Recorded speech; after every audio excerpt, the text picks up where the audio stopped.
Hey guys, today we're going to be looking at what factors determine the class rating in a particular area. And you will see that the areas are classified from A to D. And A doesn't necessarily mean to be better, or D doesn't necessarily mean to be worse. So tune in for looking at what factors determine this class rating. As a single professional, I had debt and no savings after my divorce. I always wonder how I can start investing in real estate to secure my future. I studied programs that gave me all the benefits of investing in real estate.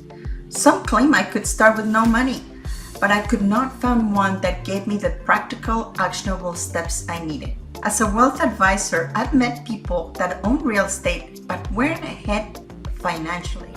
They were rich, but they weren't wealthy. Then I finally realized that there was one vital component missing that makes someone become wealthy or not. And on this show, I will reveal what I found and give you the step-by-step actions to start investing in real estate and increase your wealth. My name is Araceli. Let's get started.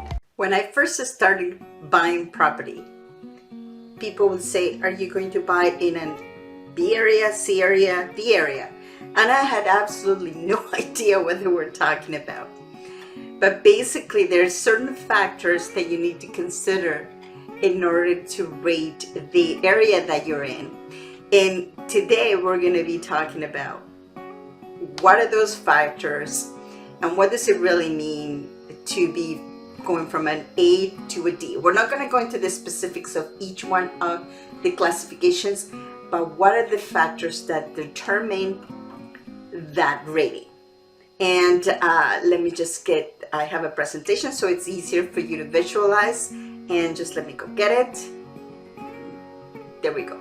Okay, so if you heard this, ratings the area from A, B, C, and D, then you will know that each one of these areas have certain characteristics. And, some investors, they decide to invest purely in D areas, and they do very well. Some investors, they decide to go into A areas, and they do very well. So there's certain characteristics that you need to look, and this is really narrowed down to each one of the neighborhoods. Because in a city, you may have different parts of the city, and that particular city would determine what kind of rating that particular neighbor will have. And each one has different strategies, which we're going to go into different videos specifically. But today we're just going to talk about what exactly are the factors that determine each one of the areas. Okay, so let's get started. So these are the major factors. So you have the age of the home, condition of the property, renovations, and landscaping. Yes, you've heard it right. So all of these factors are things that you are going to be looking for in order to determine the class rating.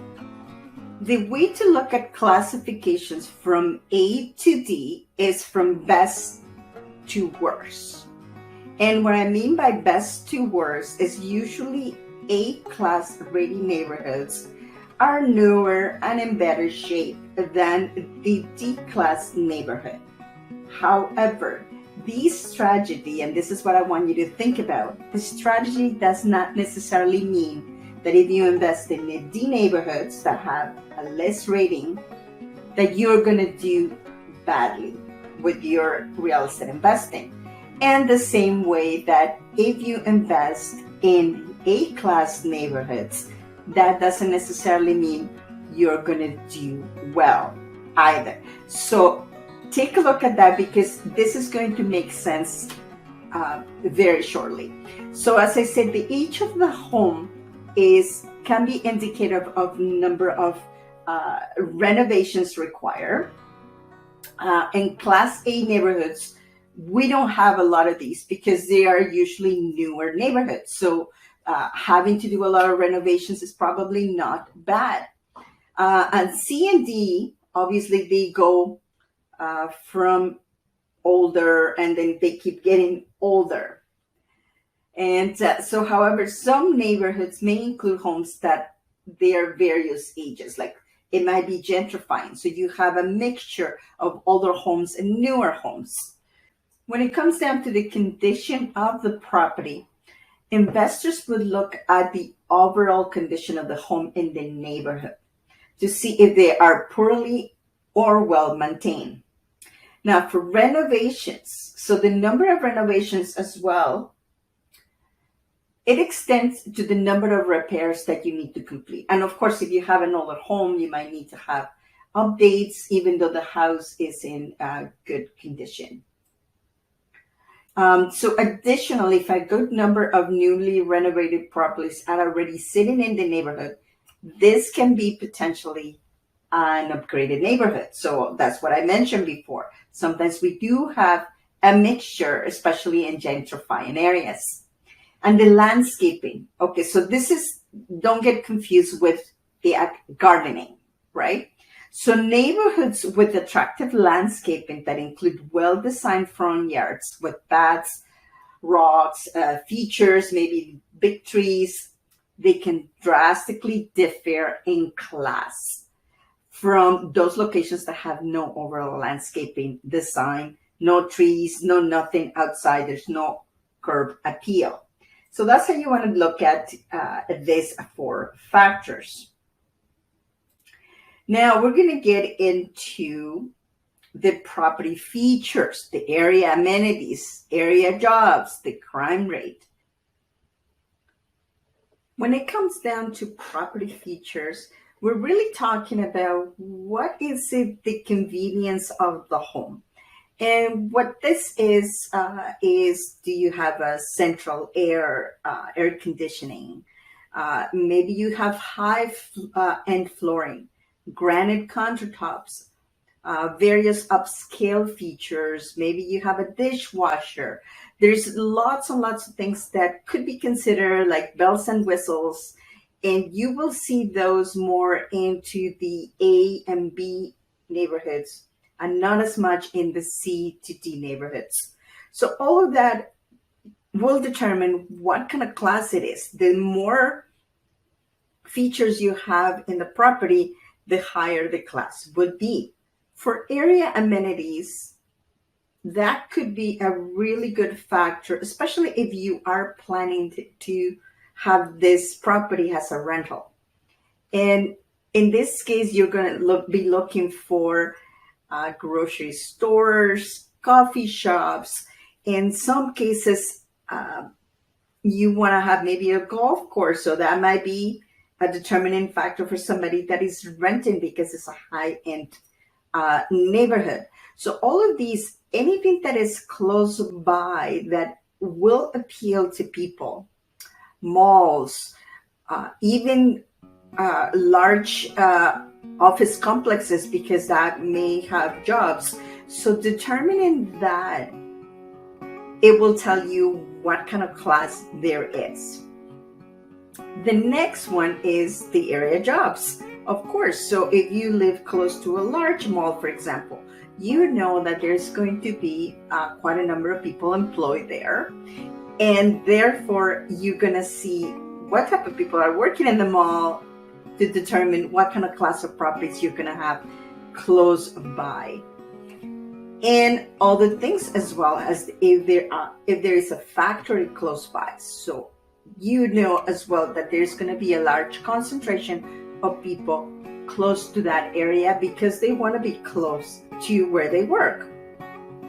Now, the crime rate, of course. So that is also a very determining factor when you are selecting a property.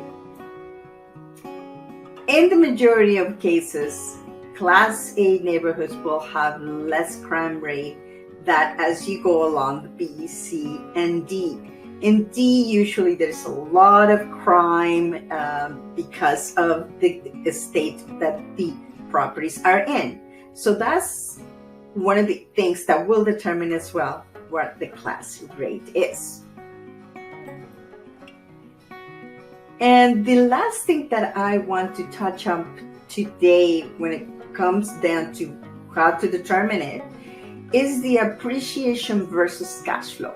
And if you remember at the beginning, I told you that having an A property, that doesn't necessarily mean it's a good strategy for you.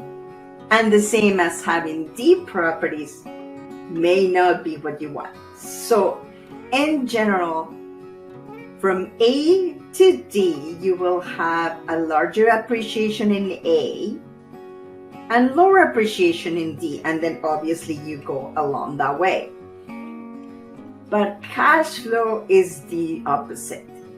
From A to D, you will have less cash flow to larger cash flow. And it's because of the amount of money that you need to spend in each one of those neighborhoods. Usually a class A, it's a higher end. So in order to renovate it or to build it or to purchase it will be a large amount of money versus going into a D neighborhood that doesn't really need to have all the bells and whistles that the A neighborhood has. So it costs a lot less to get it in, but however, you have other issues. So having a balance in between those things is very important. So that's what I wanted to touch up when it comes down to this factor, so you're aware of what to look for. So there it is. So now you know what are the factors that determine a class rating.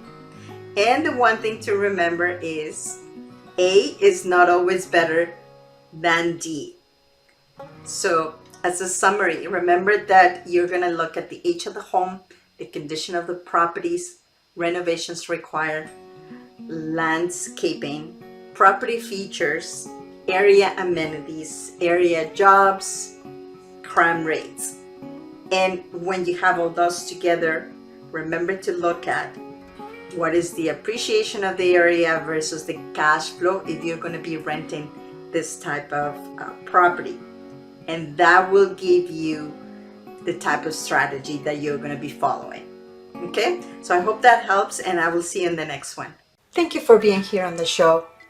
Please remember to subscribe and hit the notification bell to get notified when there are more shows available. And if you would like to have more information on how to start investing in real estate, please visit my website at www.aracelihernandez.com. Thank you.